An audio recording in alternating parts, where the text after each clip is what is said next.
Doubt पूछना था sir, counselling के लिए जैम की काउंसलिंग स्टार्ट हो गई है। हाँ हाँ बोलो। क्या करना पड़ेगा उसको? काउंसलिंग में कुछ नहीं, देखो जैम की काउंसलिंग में मैं बता देता हूँ, बहुत सारे बच्चों को डाउट है, उनसे क्लियर हो जाएगा।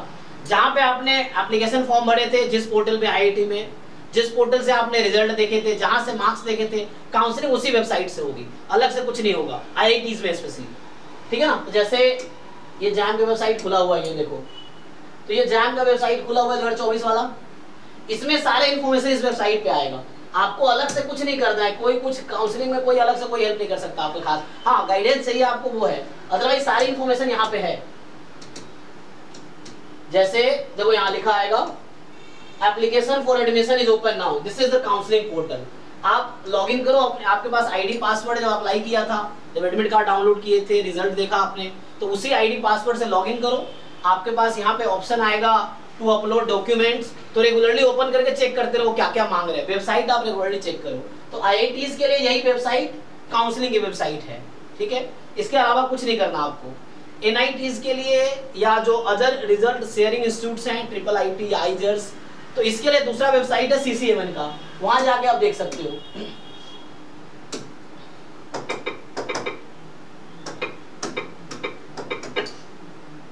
तो 2024 के लिए देखा ना मुझे, तो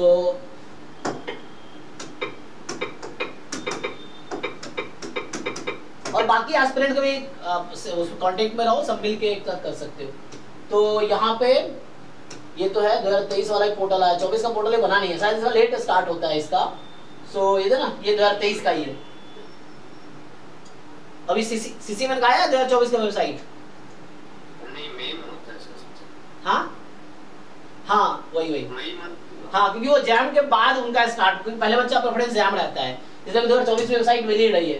ये 2023 की ऑफिशियल वेबसाइट है, सो जो 2023 में हुई थी तो उसकी है। इसके थ्रू आप ये सेंट्रलाइज काउंसलिंग फॉर एमएससी या दिस एडमिशन, तो ये इस वेबसाइट से काउंसलिंग होगा आईआईटी एनआई के लिए। सीट अलॉटमेंट बोर्ड है ना, नेशनल स्पॉट राउंड एंड में होता है, जब मान लो सीटें कोई खाली रह गई, कोई बच्चा एडमिशन नहीं लिया, 4 लिस्ट आते हैं, उसके बाद फिर भी खाली रह गई लिस्ट, तो उसके बाद फिर ये आता है। तो आपके क्या क्वेरी थे?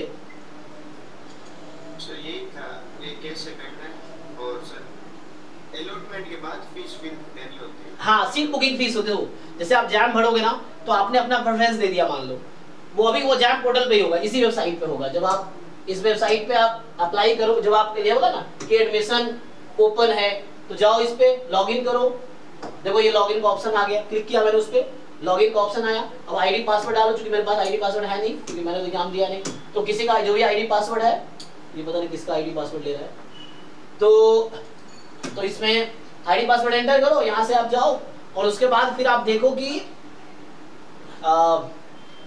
क्या क्या वो पूछ रहा है, जो जो डॉक्यूमेंट मांग रहा है अपलोड करो।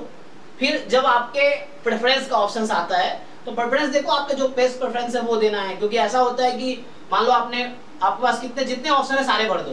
पहले तो जैसे बॉम्बे में 2 ऑप्शन है, OR MSc वाला, कानपुर में एक ऑप्शन है, तिरुपति में एक ऑप्शन है, फिर IIT अभी नया जो ऐड हुआ इस बार पलक्कर, वो भी ऑप्शन है, अगर इंटरेस्टेड कोई है तो। भुवनेश्वर का ऑप्शन है, तो भर सकते हो आप प्रेफरेंस उसके हिसाब से जो प्रायोरिटी में है। मान लो 3rd प्रेफरेंस आपको अगर मिला, तो 4th 5th तक कभी नहीं मिलेगा, अगले राउंड में आपको ऊपर जा सकते हो आप, मतलब अगर आपको वो तो मिलेगा रैंक के हिसाब से, क्या मिलेगा वो डिपेंड करता है। जैसे सबसे खराब इंस्टीट्यूट, खराब इन जो लिस्ट प्रेफरेंस बच्चों का होता है, वो आप टॉप पे रख दो, तो आपको पहले ही मिल जाएगा। तो उसके बाद नीचे वाले कोई ऑप्शन आप अपग्रेड नहीं कर सकते, आप अपग्रेड सिर्फ ऊपर वाले ऑप्शंस कर सकते हो। जैसे एग्जांपल के लिए मैं ऐसे बोलूं, किसी बच्चे ने आईआईटी कानपुर फर्स्ट प्रेफरेंस दिया, सेकंड प्रेफरेंस आईआईटी बॉम्बे दिया, तो उसके रैंक इतना सुटेबल है कि उसको कानपुर में अलॉट हो गया, फर्स्ट लिस्ट आई और फर्स्ट लिस्ट में कानपुर अलॉट हो गया। अब उसके पास 3-4 ऑप्शन वहां पे आप देखो क्लिक कराता है, एक कहता है एक्सेप्ट एंड फ्रीज, मतलब आपका फाइनल डिसीजन है ये कि आप चेंज नहीं करना चाहते। दूसरा ऑप्शन रहता है एक्सेप्ट एंड अपग्रेड, कि जो है वो तो एक्सेप्ट कर रहे हो, लेकिन अगर आपको अपग्रेड का चांस मिलेगा नेक्स्ट राउंड में, अगर दूसरा इंस्टीट्यूट मिलता है उसके ऊपर वाला प्रेफरेंस अगर है तो, अदरवाइज वो लास्ट है, उसके बाद कोई आपका चांस बचा ही नहीं, तो अपग्रेड कर सकते हो। तीसरा होता है क्विट द प्रोसेस, मतलब एडमिशन राउंड से आप बाहर आना चाहते हो। इस तरह के 3 ऑप्शन है। तो अगर आपने किसी को, जैसे मैं अभी एग्जाम बता रहा था, किसी बच्चे का, किसी ने फर्स्ट प्रेफरेंस कानपुर ही दिया और उसका रैंक आईआईटी कानपुर के लिए सुटेबल है, तो कानपुर मिल गया और फर्स्ट प्रेफरेंस ही था, तो उसके पास अब कोई चॉइस नहीं है, वो बॉम्बे में जा ही नहीं सकता, क्योंकि उस बॉम्बे उसने सेकंड चॉइस दिया था मान लो, तो नेक्स्ट राउंड में वो ऊपर की तरफ जा सकता है, नीचे नहीं आ सकता। अब किसी ने मान लो फर्स्ट प्रेफरेंस बॉम्बे था, सेकंड कानपुर था, उसको कानपुर मिला फर्स्ट राउंड में, तो नेक्स्ट राउंड में वो बॉम्बे मिल सकता है उसको, अगर अपग्रेड करेगा तो। ये चीजें हैं। अगर नहीं भी मिला तो उसका कानपुर सिक्योर है। अगर फर्स्ट राउंड में कानपुर मिला है, सेकंड राउंड, थर्ड राउंड या फोर्थ राउंड में अगर उसको अपग्रेड नहीं होता है नेक्स्ट इंस्टीट्यूट, तो जो मिला हुआ है वो उसके लिए है, वो नहीं जाएगा। तो ये प्रेफरेंस का हो गया एक। तो फिर बाद में जब आप एक्सेप्ट एंड फ्रीज करते हो या एक्सेप्ट एंड अपग्रेड करते हो, तो आपको सीट बुकिंग फीस पे करनी होती है, जो 5,000 रुपए है।